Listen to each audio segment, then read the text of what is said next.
And I'm arguing if you've left the standard plan, this is this get married, have kids, blah, blah, blah, then you don't have a measuring stick. We all have measuring sticks. So let's take finances for an example. A lot of people will measure their worth by their net worth or something related. I earn this much. They've placed that is their measuring stick. The more I make, the more worthy I am. That's BS though. I mean, come on, let's be real on that. Of course it's BS, but that's actually what we tell ourselves. If we identify too much in that, then that becomes our measuring stick. So if you're chasing money because you think it's going to somehow raise you up, then that's a sign that your self-worth needs to improve because you're placing your worth on something external and worth is internal. Welcome to the Childfree Wealth Podcast, hosted by Bree and Dr. J, certified financial planner. Here we discuss life and finances as it relates to being child-free. This podcast is for educational and entertainment purposes only. Please consult your advisor before implementing any ideas heard on this podcast. Hey, Childfree Wealth listeners. So today's not a little different. I'm going to have a conversation with Sheri Johnson. I was on her Waking Worth podcast, I don't know, a month or so ago. We had a great conversation. She's got a great story. We're going to talk about some things, the difference between child-free, childless, and her story, but also like self-worth. That's a hard question of how do we figure out our self-worth? How do we measure it maybe? We're going to dive into all of it. Sheri, tell us about you and who you are. Sure. Thanks for having me, Jay. I'm excited to have another conversation with you. Love to have you. So tell us a little about your background, your story. I arrived on the child-free. I do consider myself to be child-free now, but I certainly didn't start that way. I got here on a fertility journey, had 3 miscarriages, went through 6 years of trying, all in my kind of late 30s, early 40s. And then at 45 was given the diagnosis that I would not be able to conceive without a donor egg. And that really brought everything to a standstill. Well, it wasn't a total standstill. It was a decision that my husband and I went back and forth and back and forth and back and forth again, and finally decided that we live a pretty good life and we could continue to do that. That really started the healing journey. Even though we had been without kids for our entire marriage of 15 years, we now were starting this process of, okay, we're never going to be parents. And how do we deal with that? So you mentioned in there, you had 15 years, you're kind of on the journey, and you said now you consider yourself child-free. Kind of like, what do you mean? Like, we've been having these debates on terms and what does it mean and what's the life plan and all that. But what do you mean that you're now consider yourself child-free? Well, in the beginning, I really struggled to figure out, I didn't necessarily feel like I was grieving, which I know a lot of women who end up without children who wanted them feel. But I was feeling all these triggers. I was envious of other women who had, all the pregnancy announcements, and everyone seemed to be having babies around me. And then also being in the company of moms when they were all talking about their kids and I couldn't relate. I felt like I didn't belong. I wasn't sure how to fit in. All the questions and advice, they all bothered me. It took me a while to sort of untangle how much of that was my own real desire to have children and how much of that was all the societal pressure to have children. And what I realized over time was that even women who make a choice to not have children or anyone, it doesn't matter whether it's a woman or other, a lot of us feel those pressures. We get annoyed when someone says, oh, childless people are selfish, or when the first question is always, how many kids do you have? We all are sort of bothered by that. So that made me realize that maybe I'm not grieving so much as I thought. And some of this other stuff, it doesn't have to do with grief at all. So over time, I was able to figure out how to let go of all of that because I was feeling some grief. I had always imagined I would be a parent, and but also was able to let go of the triggers to a point where I'm not bothered by the questions. I'm not bothered by the people who get on my Instagram comments and tell me that I don't like children or whatever it is. It just doesn't bother me anymore. And that makes me feel child free. That and loving my life. At first I didn't know what my life was going to look like if I didn't have kids. Like what does anybody's life look like when they don't have kids? But I'm now at a point where I love my life and I wouldn't choose to have children now. That's what I mean by feeling much more child free than I used to. Yeah, it's interesting. We've had large debates about the different terms in the life, and we had Katie Seppi on here, and she was talking about the grief process because in many cases it is a grieving process of Mhm. this. And our company's Childfree Wealth, and we've gone back and forth on the naming. We're like, look, if you're still trying to conceive or thinking you might conceive, your financial plan is pretty much a standard plan. But you get to a point where you decide kids are never in the picture. That's where we come in. We call it Childfree Wealth, and I think the hard part is everybody's journey is different, and you specifically help women through some of this. Tell me kind of what do you do? Yeah, I coach women to get through the grief and the triggers, which, as I said, is a separate thing. And I also help them to redesign their future.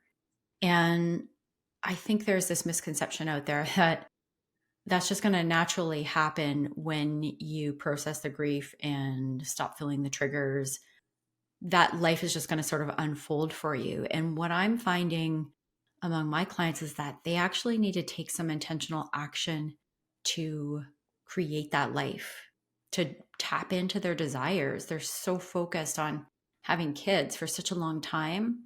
Everything just kind of goes in the back burner and they don't even remember, oh, what were my dreams before all of this? So you talked about whether it's your choices or society or pressure. We're in the finance side and we're numbers side.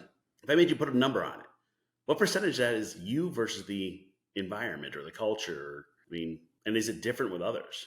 Yeah, for me, I would say, I mean, now it's 100% child free. I feel good. Actually, I would say 95%. I mean, I still have the odd moment, but back when I first started this journey, I would have said 50-50 societal pressure versus me wanting kids. And in others, it varies vastly.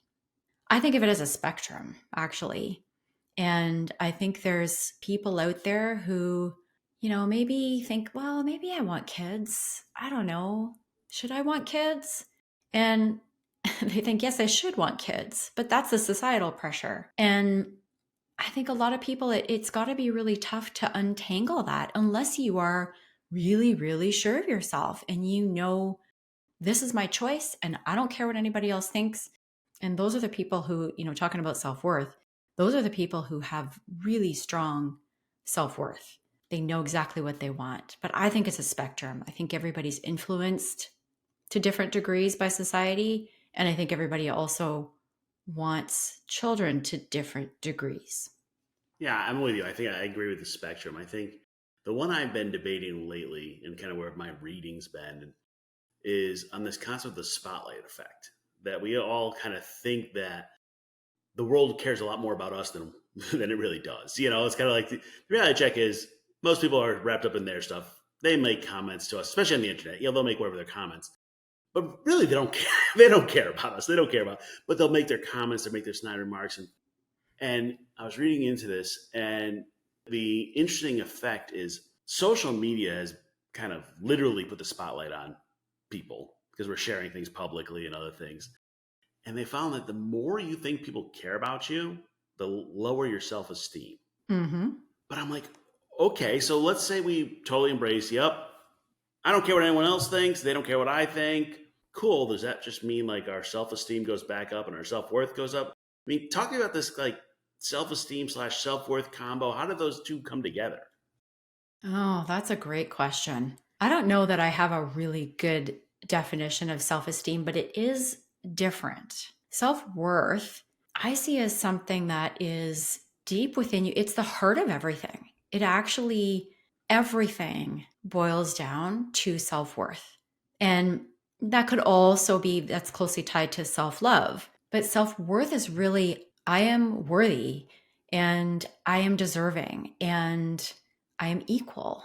Self-esteem is more of a confidence thing. And you can walk into a scenario, it's maybe more situational. So you can walk into a scenario and have high self-esteem in one scenario or in one area of your life. And then maybe it's not even low self-worth, but it's self-worth that could use a boost. Did that kind of make sense?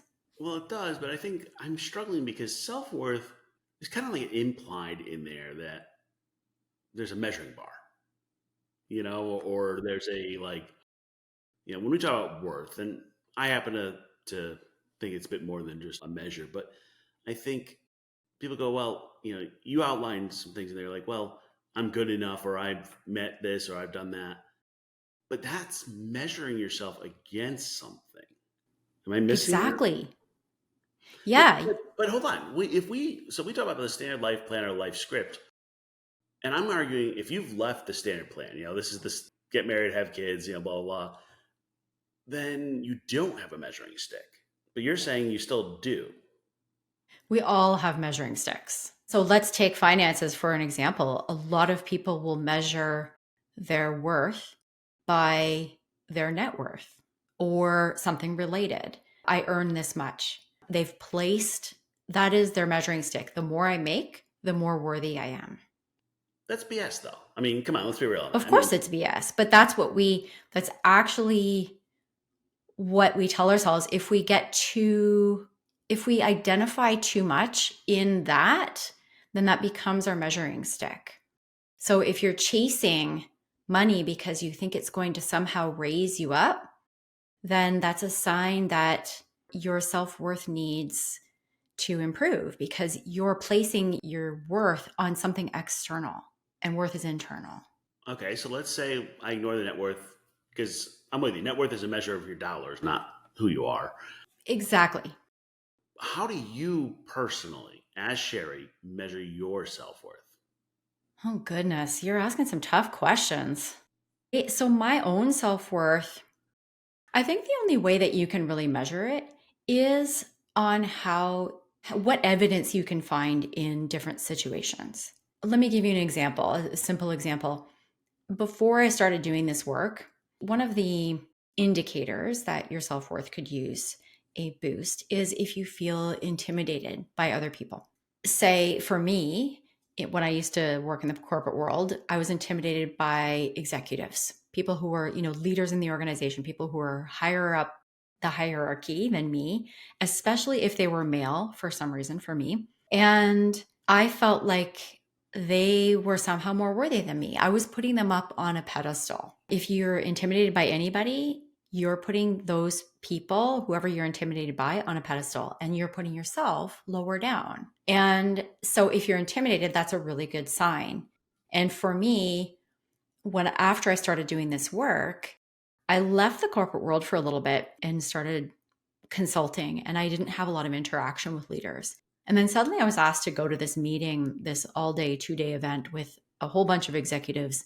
And what I noticed that I didn't even expect, I wasn't consciously working on my confidence or anything to do with my growth, my personal growth in the corporate world. But what happened over those 2 days, I was voicing my opinions without even thinking twice about it. I would go up and speak to these executives after the meetings without even thinking about it or feeling nervous that I'm having a conversation with this person that used to intimidate me. Suddenly, all of that sort of shifted and tells me, even though there's no specific measuring stick, that evidence tells me that something within me has shifted. So how do we know that something is self worth? And you said working on it. What does that mean? I know how to work on a net worth. Like that's very simple. Like there's equations for that. Yeah. But how do I work on self worth? It's a practice. So let me answer your first question first. And how do you even know where you're at? There's a few indicators. There's a bunch of indicators, actually. I just named one of those. if people intimidate you, that suggests that you're putting yourself lower down than them. You're deprioritizing yourself.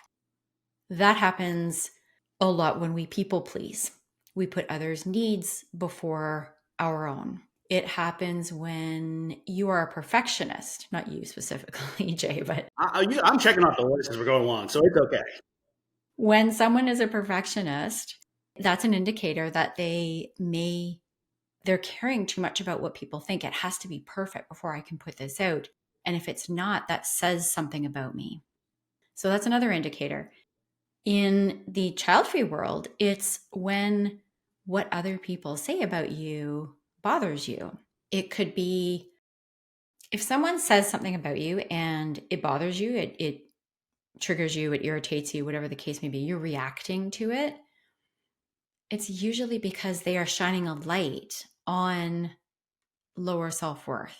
So those are a few of the things. I actually have a quiz that helps you identify specifically for child-free people, how to identify where your self-worth is at. So those are some of the indicators. There's a bunch of them. And then your next question was, how do you know, or how do you work on your self-worth, or how do you build it? And that's where I like to use the analogy of muscle. Self-worth is like a muscle. And if you practice doing things that make you feel worthy, then your self-worth is going to grow. If you stop doing that, then your self-worth is going to atrophy, like a muscle that's not exercised. And the way I'm now getting into the next section, which is kind of the way that you exercise that, how do you even, like, what is a worthy exercise, right? And that's different for everybody. But for me, something specific to people who are child-free, baby showers. We often feel obligated to go to a baby shower, or it doesn't even matter. It could be just a kid-friendly barbecue, something like that. And you feel like you should go. It's your friend. You want to show up for them. A worthy exercise would be to check in with yourself and ask, do I really, can I show up for my friend at the baby shower? Can I show up for whoever's invited me to this barbecue? Can I really show up fully as my true authentic self? And if the answer is no, but I say yes, that's putting the friend's needs and their desires above your own. If you say no, you're honoring your true desires and your authentic self. And it may disappoint somebody, and you have to be okay with that. But that's the boundary. That's doing something not out of obligation, but because you're honoring your true desires, not what somebody else's desires for you are. Bree and I have this fight all the time because she's much more of an extrovert and I'm an introvert.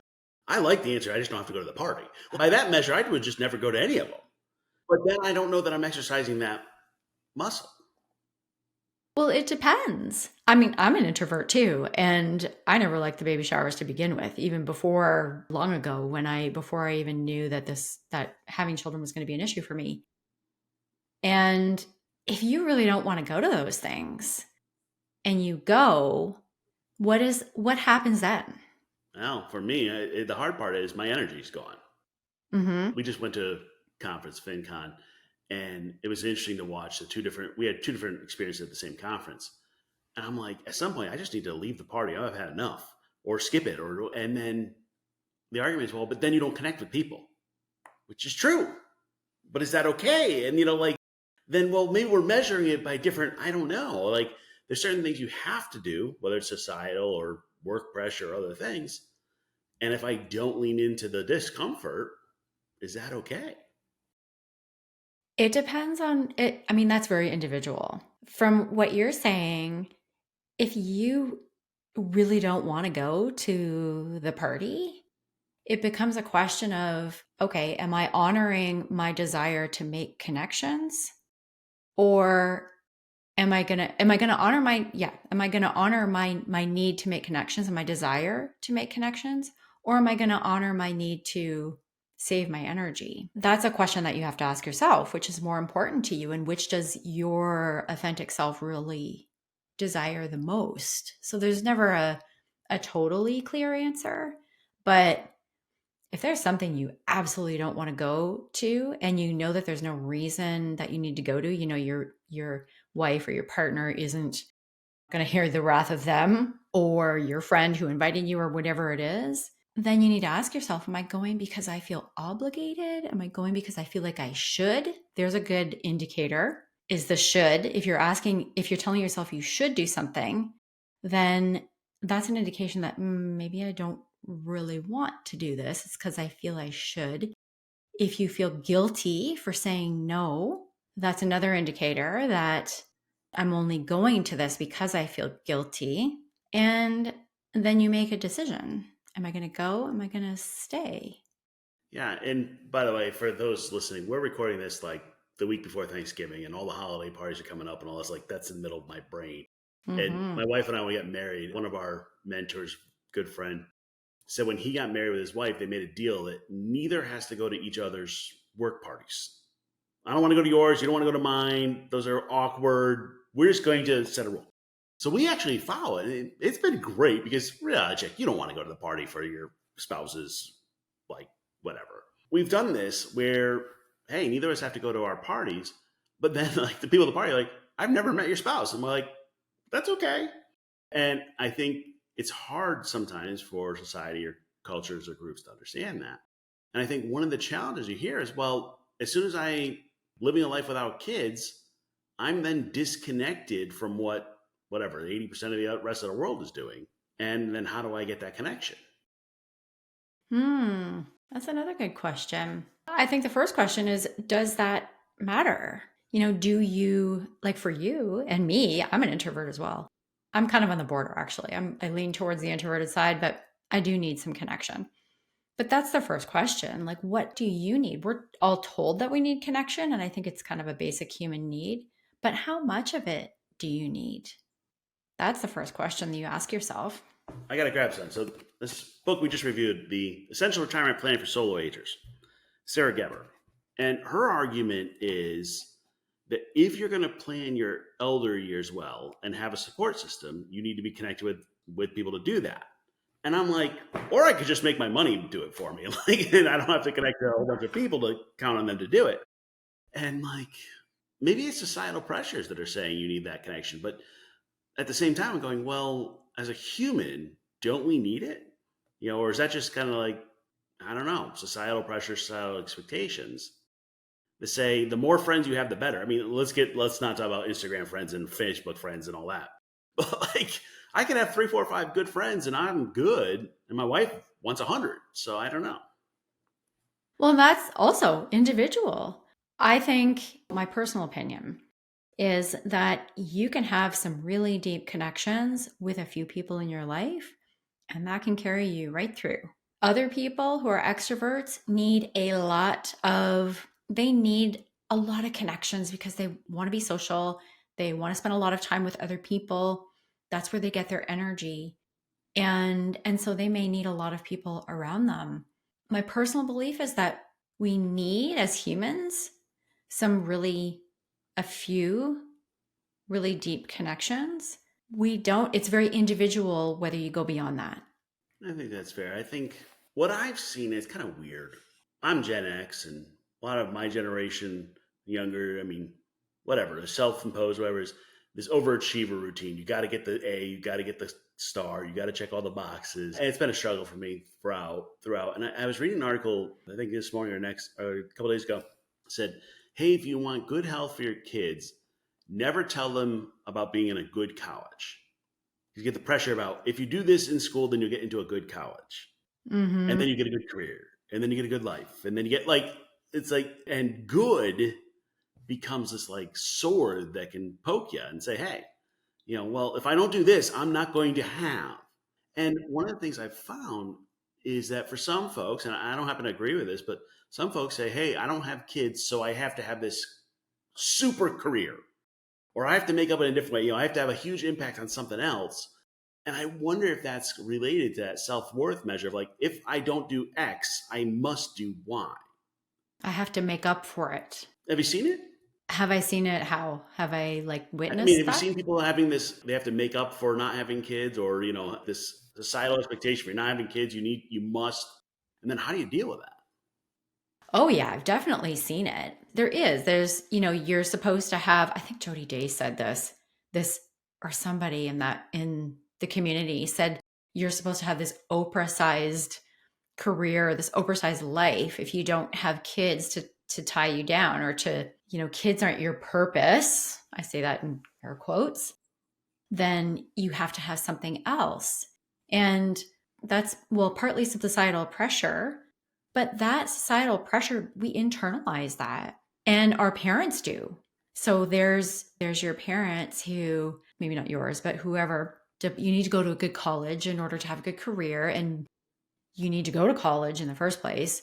Like, that is societal pressure, but that becomes internalized when you're told these things from a young age.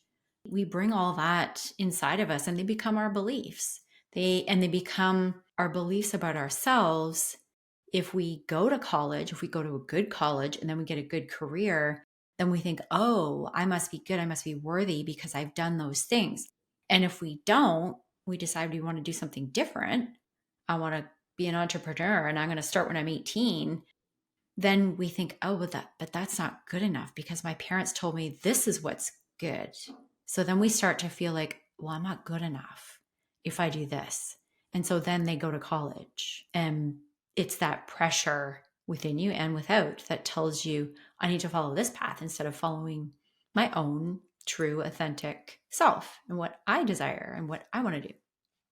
Yeah, and when you dive into people on following their own path, then we get into, well, guilt and shame and all the other things that come with it. And I've been working hard at this with some clients and different things. And the people that really want the gold star, I've come to the conclusion that I can't reprogram their way of looking at the world of having to get the gold star.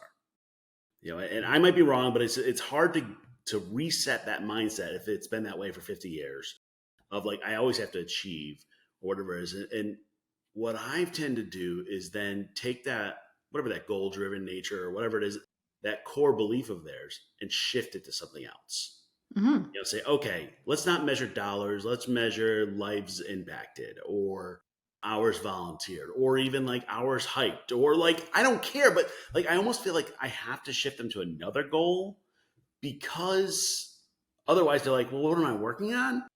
It's really rare that I find somebody that's like good just being themselves and being happy with it. And maybe that's a skill. Maybe magic on it. But I struggle with how to get people that have been high achieving throughout their life or towards those good or what's expected to shift and focus on what they enjoy. Well, you already said this I've heard you say this, I think, on my podcast and on your own on another episode, where you said, what I like to ask them, and you said, I don't do this very often, and I think you should do it more. You said, I ask them, who's the voice in their head? Who are you hearing when you say, I need to do it this way, or I need to, you were talking about investing, like, what if I plan out my life this way? Who's that voice in your head that's telling you you're supposed to plan it that way, and you can't do what you really want? You can't spend your money the way that you want, or you can't do whatever you want in your life, whatever it is, whether it's your money or what you want to do with your time or your energy. Who's the voice in your head? And I just think you should use that more often, because it does really shift. Oh, okay, that's actually my dad who kept telling me that. Do I really believe that? Maybe I don't. Well, and I find that the voice in the head trick works to shift them away from, well, you got to go up the corporate ladder. We'll use that example. I've got to take this next promotion. I'm like, says who? Like who's the voice? And I can get them to go, all right, nope, that's not me. But how do I get them to stop measuring on the goals? And you're saying, well, self-worth has a measurement anyway. And it maybe there's not a great answer, but it's like, I can get them to shift away from whatever their goal was. But the core nature of being goal driven or always wanting a measuring stick, that's much harder. Even with the test of like whose voice in your head, is just at that point, they're like, well, I just always have, and they fill in the blank, whatever. I've always been somebody that had to get the A or whatever. I met somebody for my book, and brilliant. He's like in mid-40s and he's going to retire early. He's going to do video games and gaming for a living and just hang out and just do his thing. And his only regret is that his friends aren't, his friends are working, so they can't hang out. And I'm like, and then what do you do for your goals? Whatever. He's like, no, I'm just good. Like, I'm in awe because that's not the way I think. Like I've always been, raised, whatever you do to be the best at it. So even if I was doing the gaming, I'd have to be the best one at it or something. I don't know. But like, I'm like, wow, this guy's got it. But I think that's just what he always was. Actually in the book, we call it the portrait of successful laziness. He's very proud that he could do just enough work to get through. And I'm like, that's a goal itself. I mean, like, I don't know if we can throw away the measuring stick. I'm too worried when the net worth, self-worth connections and measuring things, do they measure the wrong things? Does it matter? Or can we just like write a completely new script? All of the above. So the difference is when the measuring sticks are external measuring sticks, that's when you know you're measuring your value, your worth in the world by standards that are outside of yourself. It's not being goal driven by itself, that's not the measurement. It's when you start saying, like, I think it's great when we all have goals. And that goal might be to achieve the life of successful laziness, or whatever that phrase was that you just said. I loved it. It might be that, whatever your goal is, fine. It's when you start measuring your worth by whether you achieve that goal or not, that it becomes a problem. It becomes a problem when you start saying, well, I'm not as worthy because I only make $30,000 a year. I'll be worthy when I start making 40 or 50 or 100 or a million.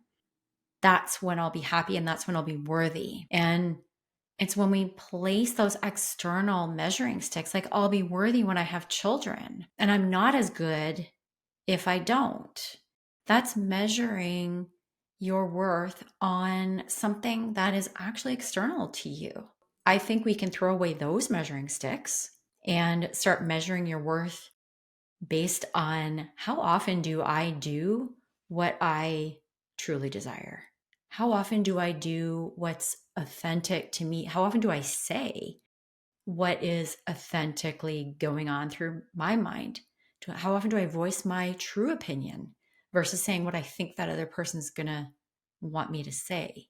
So those are, to me, the measuring stick is internal. It's only measuring yourself versus maybe your prior self, or based on what your true authentic self desires and needs, instead of what other people think is best or good enough or whatever those words are. Yeah, and we could probably do a whole other half an hour on figuring out what your authentic self is, what you actually want. There's a whole around that. But if I want to start exercising that self-worth muscle, do you have a favorite like book or resource or like start here guide, or like where do I start?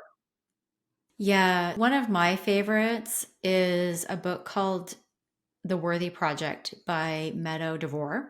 And that's really where self-worth is a hard concept to even wrap your head around. Like we hear these words all the time, like I am worthy or I'm not good enough.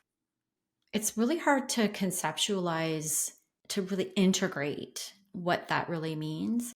And that book did a really good job of helping you really understand, what does it mean to have self-worth or to not, and some of those practices, the muscles, as we talked about. Yeah, I'll have to add to my never-ending reading list. I always add books to I've actually got a pile next to me of like I got to get caught up. Me too. All right, Sheri. So if they want to work with you or get to know you, where can they find you? Where can they hear more about what you're doing? I'm on Instagram at Sheri Johnson Coaching, and website sherijohnson.ca. I'm Canadian, hence the CA. And yeah, I have a group program. I do one-on-one sessions. And of course, as you mentioned earlier, I have the Awakening Worth podcast, so they can find me there too. Is that different than your secret podcast? Because I heard you have a secret podcast too. I do have a secret podcast. That one's not public. I have a secret podcast that helps childless women to get through grief and triggers. And that is available at sherijohnson.ca/secret podcast. I think we can link that up in the show notes, right? We'll link it. Beautiful. Now you've given the secret publicly, so I'm not sure it's so secret, but that's okay. The series is not public. They have to talk to me to get it. That works. Thanks for showing us little difference of self-worth, net worth, how it mixes in. I think it's an area of research that we'll probably be talking about for decades, especially when it comes to child-free folks and how to do it. So I don't think we have any great Absolutely. answers, like is the answer, but at least we have the right questions on where to start. Yeah, thanks so much for having me, Jay. Thanks for listening. If you enjoyed the show, please consider leaving a rating or review. We'd love to keep the conversation going.